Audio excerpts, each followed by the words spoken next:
Story RH, le podcast RH qui ne vous raconte pas d'histoire. Bienvenue à toutes, bienvenue à tous. No, I'm not a writer. Okay. Dans cet épisode, nous allons vous parler de l'analyse des données et des compétences que ça implique pour la fonction RH.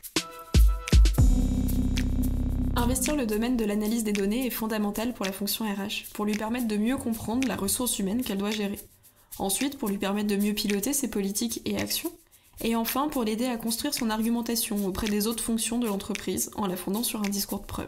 Investir le domaine de la donnée, maîtriser l'information, finalement, c'est un des leviers de légitimité de la fonction RH. Mais pour ça, elle doit développer des compétences. Lesquelles ? C'est quoi l'histoire ?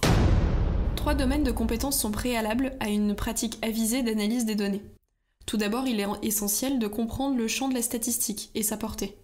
Alors, pour simplifier, car même les statisticiens ne s'accordent pas véritablement sur la définition du mot statistique, il s'agit là d'une discipline qui consiste à collecter des données pour les interpréter, et évidemment de manière à prendre des décisions. Alors, qu'est-ce que ça veut dire pour la fonction RH ?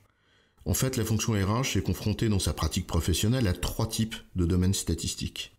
La statistique descriptive, qui a pour finalité de décrire le phénomène que l'on observe. L'objectif est de garantir au mieux la justesse de la représentation. Simplifier ce que l'on observe tout en restant le plus vrai possible, ce qui n'est pas toujours aisé.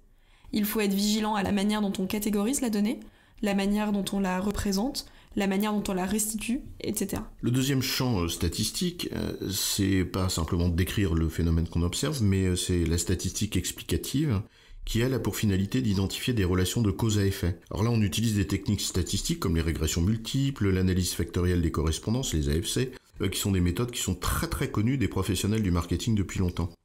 Le troisième champ statistique est celui des modèles prédictifs, qui vient à formuler une prédiction à partir des données que l'on a.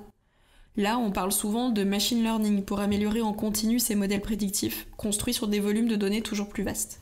Donc la première des compétences que la fonction RH doit développer, c'est celle qu'on pourrait qualifier de faire parler les données. Et ça suppose une véritable culture de l'analyse statistique. En d'autres termes, apprendre ou réapprendre les fondamentaux statistiques. Mais c'est pas suffisant, la fonction RH doit aussi comprendre comment ces données sont fabriquées. En effet, et c'est la deuxième compétence à développer pour la fonction RH. Il ne suffit pas de disposer de données et de savoir les traiter. Il faut, avant de les analyser, savoir ce qu'elles veulent dire, d'où elles proviennent, comment elles ont été créées, les définitions des agrégats, les processus qui les manipulent, etc. C'est vrai qu'il suffit d'avoir travaillé au moins une fois sur un bilan social dans une entreprise mondiale pour apprécier à quel point une même nature de données, je pense au salaire de base par exemple, peut revêtir une extrême variété de différences d'un endroit à l'autre.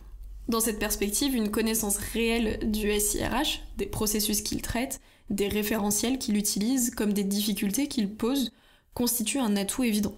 Enfin, la troisième compétence que la fonction RH doit développer, c'est de connaître le métier au-delà de son périmètre immédiat, au-delà de son expertise. C'est ce qui aidera à apprécier ce qui fait sens de ce qui relève simplement d'artefacts statistiques.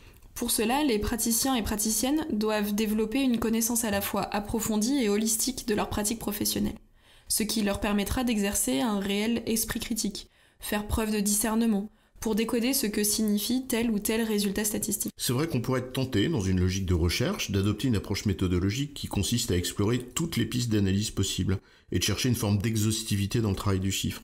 Mais évidemment, dans la pratique, c'est impossible. En effet, et ce n'est pas compatible avec les exigences opérationnelles auxquelles les praticiens et praticiennes sont confrontés.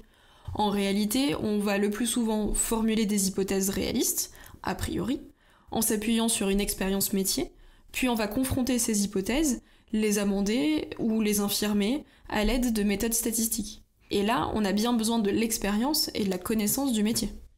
En résumé, les professionnels RH doivent développer 3 types de compétences pour investir le champ de la donnée.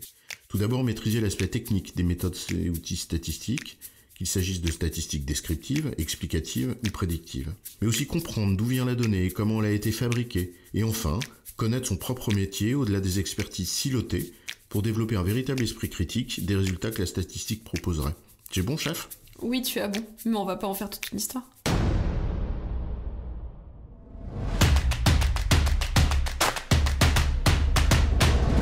Story RH, le podcast RH qui ne vous raconte pas d'histoire. Retrouvez tous les épisodes sur storyrh.fr.